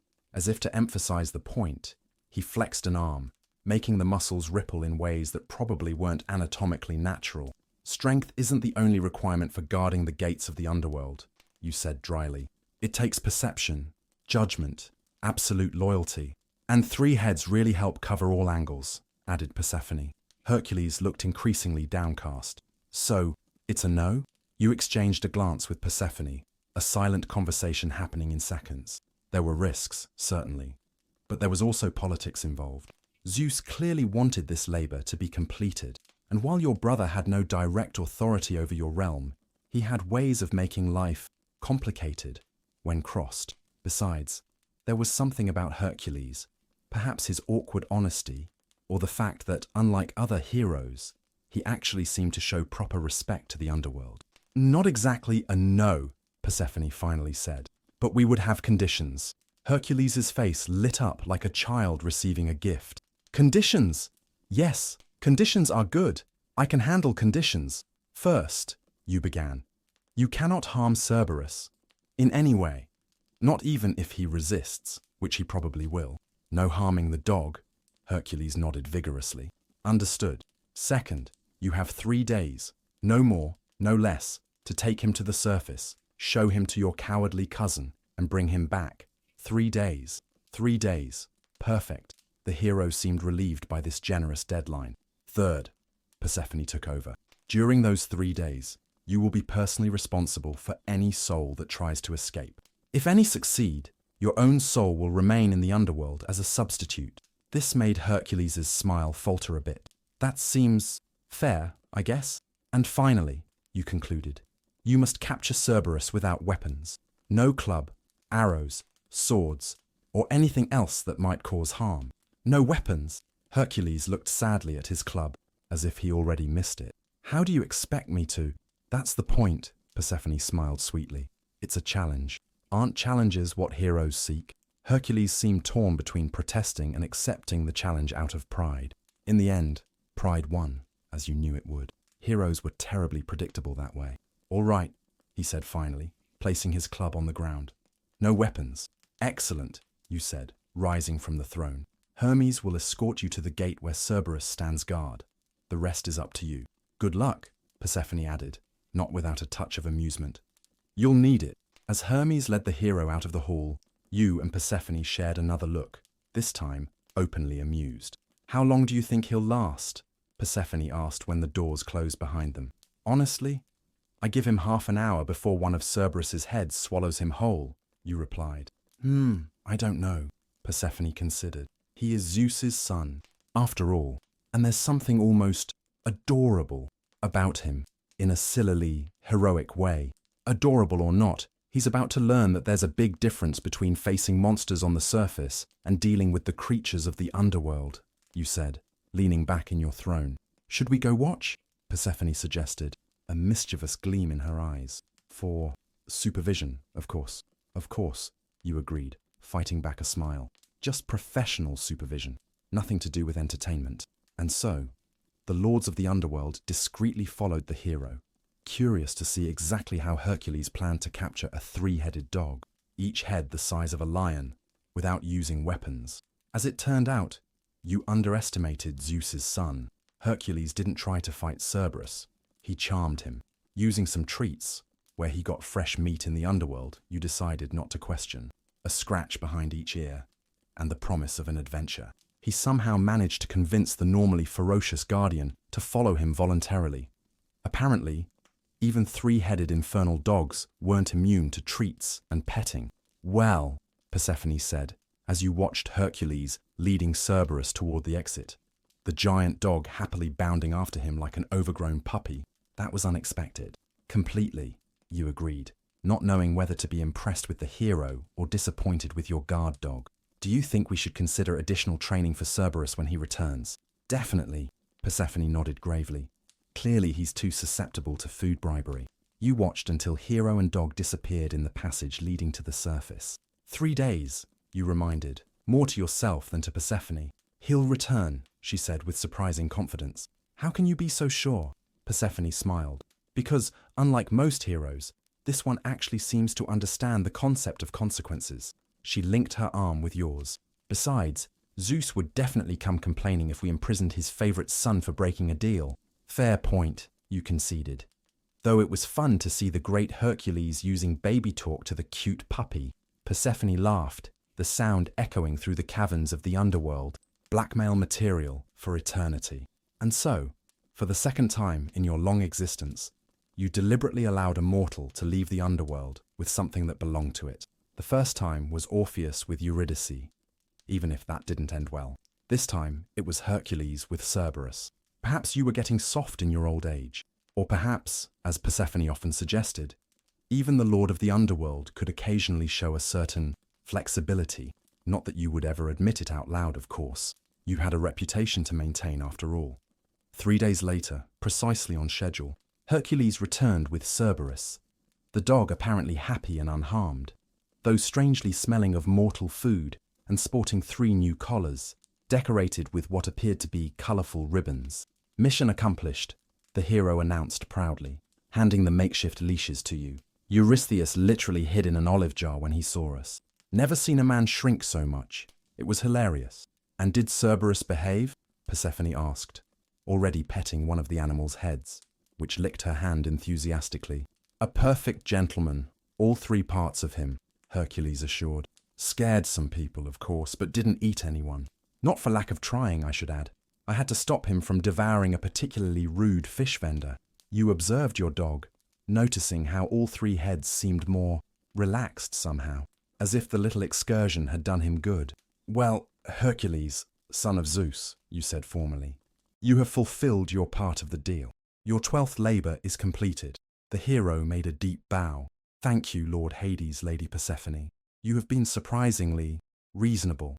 Don't get used to it," you warned, though without much severity. "This was an exception, not a rule." "Understood," Hercules nodded, already turning to leave. At the door, he paused and looked back. "You know, The underworld isn't as bad as the stories say. It's almost peaceful, in a way. Don't spread that around, Persephone smiled. It would completely ruin our reputation. With a laugh and a final bow, the hero departed, leaving you and Persephone alone with a very content Cerberus. Well, you said, absently scratching behind the middle head's ear, that was surprisingly painless. Not all heroes are terrible, apparently, Persephone observed. Some even have good manners. Miracles really do happen, you commented dryly.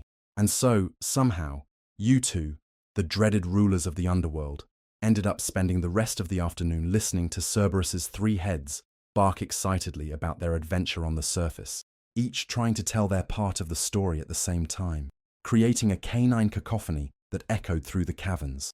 It wasn't exactly the dignified behavior expected of the lord and lady of the underworld, but as you laughed together at your monstrous pet dog's antics, you thought that perhaps dignity was, occasionally, overrated. Chapter 11. The eternal balance time passes strangely for immortals.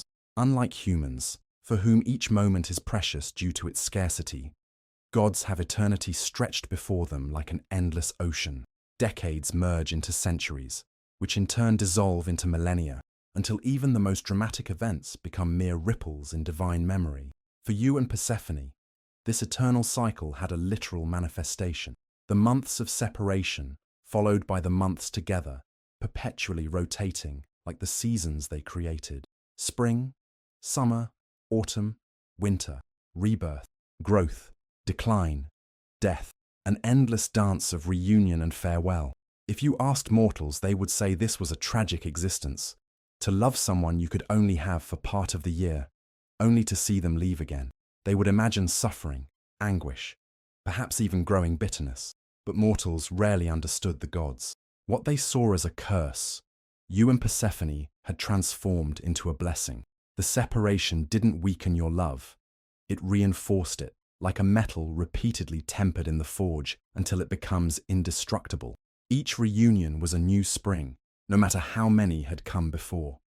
Each departure wasn't an end, but a pause, a breath, a promise of return. And so the centuries passed. Mortal empires rose and fell. Place names changed. Languages evolved. Gods were revered and then forgotten. In the world above, time marched inexorably forward. But in the underworld, under your joint rule, there was a comforting constancy. Souls continued to arrive at the shores of the Styx. Coin in tongue, confusion in eyes.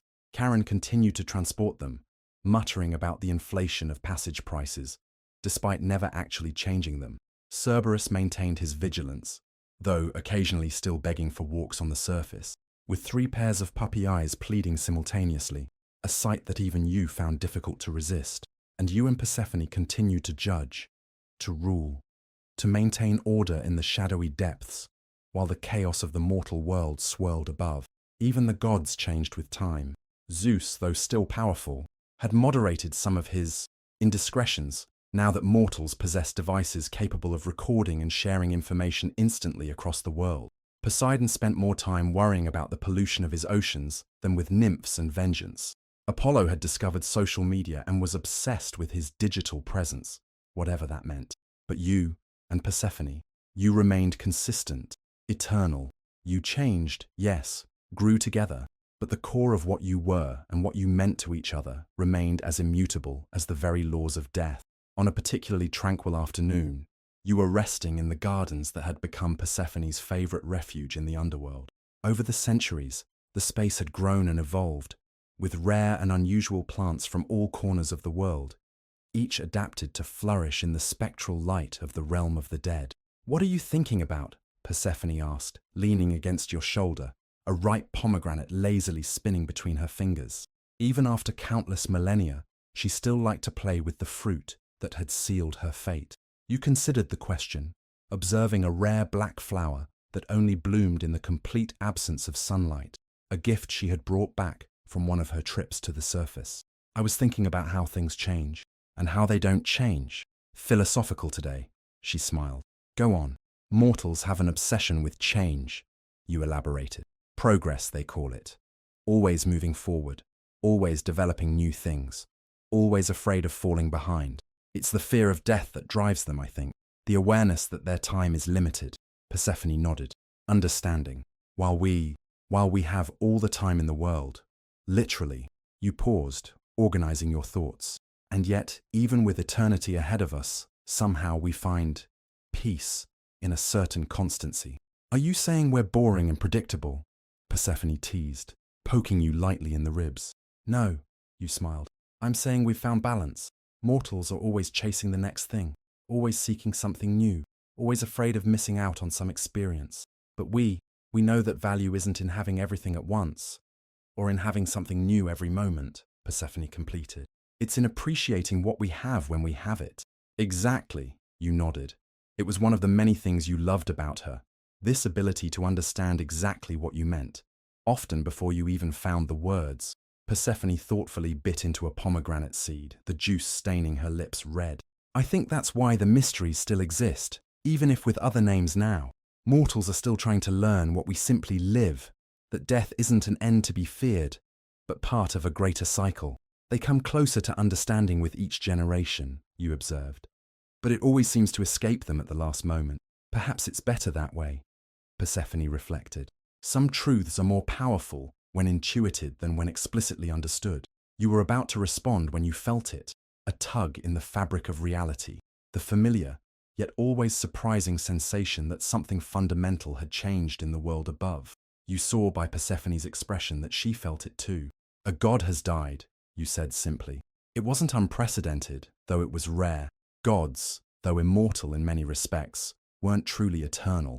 They could fade, diminish, and eventually die when the power that sustained them, the belief of mortals, the dominion over their divine territory, or their own will to exist, finally ran out. Who? Persephone asked, already standing, the moment of tranquility broken. You closed your eyes, extending your senses. As Lord of the Dead, you always knew when a significant soul crossed into your realm. Pan, you said finally, the god of wild woodlands. Persephone brought her hand to her mouth, her eyes reflecting an ancient sadness. The world is becoming increasingly urbanized, fewer truly wild spaces, fewer places for him to inhabit.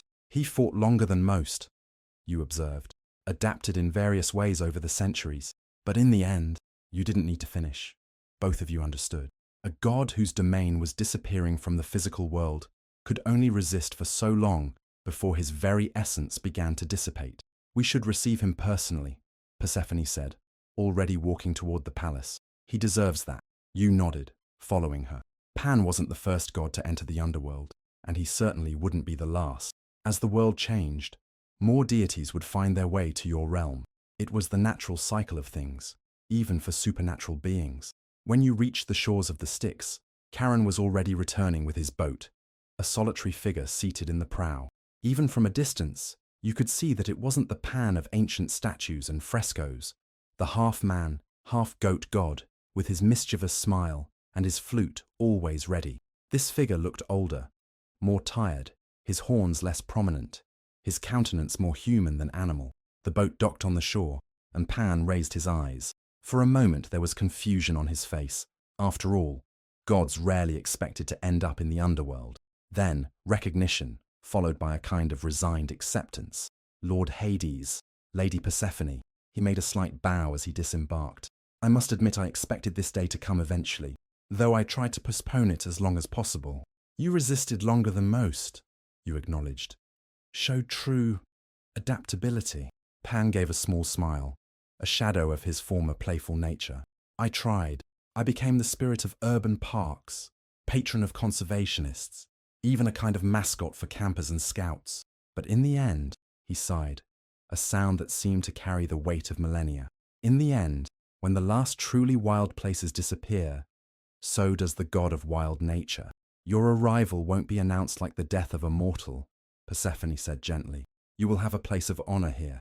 The Elysian fields have groves, not exactly wild, but peaceful.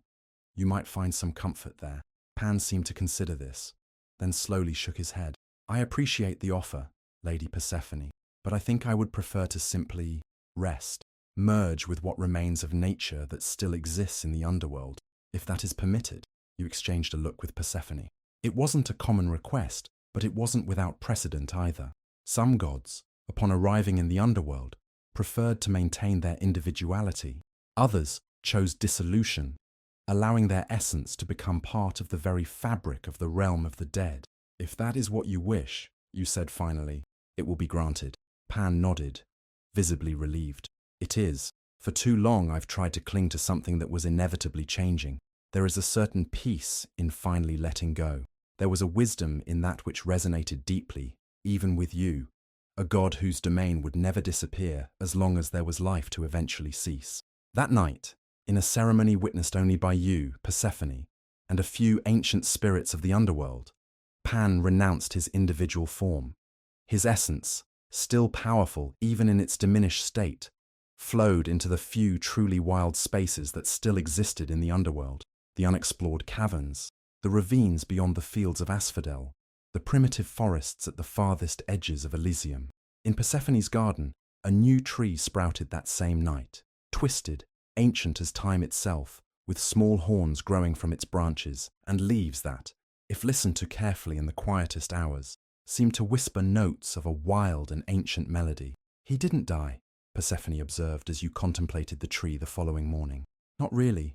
He changed, adapted one last time, as we all must eventually," you agreed. "Even the immortals." It was a powerful reminder that even in the divine world, nothing remained truly static. Change was the only real constant, even if it occurred on a different timescale than that of mortals. And yet, as you watched Persephone gently touch one of the twisted branches, there were certain truths that seemed to transcend even this reality. That death wasn't an end, but a transformation. That the balance between the world above and the world below was delicate but essential. That even the gods had to find their own way through the eternal cycles of loss and renewal. And perhaps most importantly, that what you and Persephone had built together, this strange and unexpected love between light and darkness, life and death, could withstand any change that the cosmos threw at you. "Soon, it will be time for you to return to the surface," you commented, noting the subtle signs that always preceded her departure.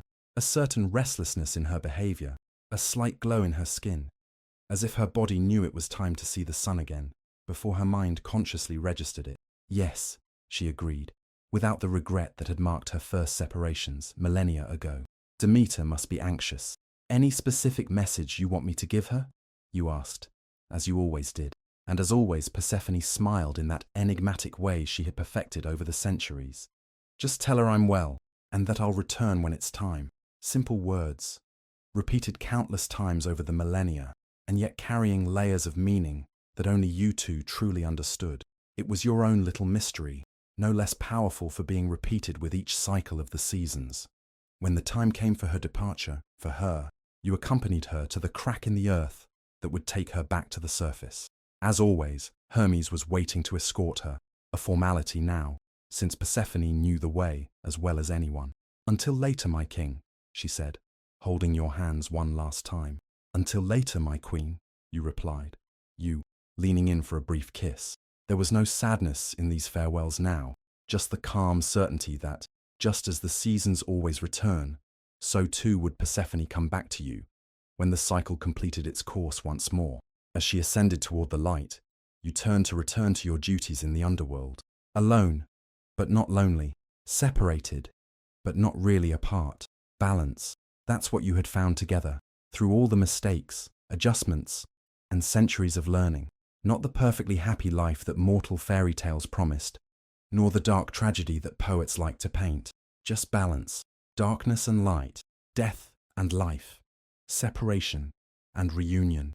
And at the center of that balance, you and her, Hades and Persephone, ruling together a realm that mortals feared but that someday all would end up knowing. A thought occurred to you as you walked back to the palace, to the throne that would be empty beside you for the next few months. Perhaps the mortals were right after all in their stories about you and Persephone, even if for the wrong reasons. Perhaps your relationship really was the great mystery they celebrated in the temples of Eleusis.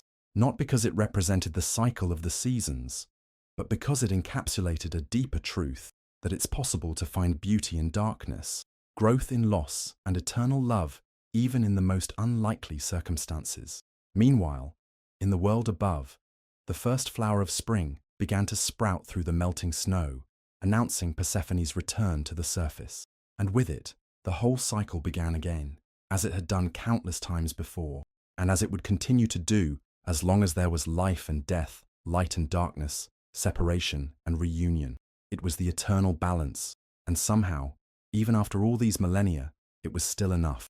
And somewhere in the depths, a king and a queen patiently wait to welcome us when we finally reach the distant shores of the final river. Good night, sleep well, and perhaps, just perhaps, dream of shadowy gardens where dark flowers bloom beneath a starless sky, and a queen of two worlds gathers pomegranates as red as blood while her king watches with affection, knowing that in every separation lies the promise of return, and in every ending are the seeds of new beginnings. That is the true power of Hades and Persephone, not as gods to be feared or worshipped, but as symbols of a truth as ancient as time itself, and as fresh as tomorrow's dawn. The cycle continues. It has always continued. It will always continue. And that, in the end, is comfort enough to lull us to sleep. Good night.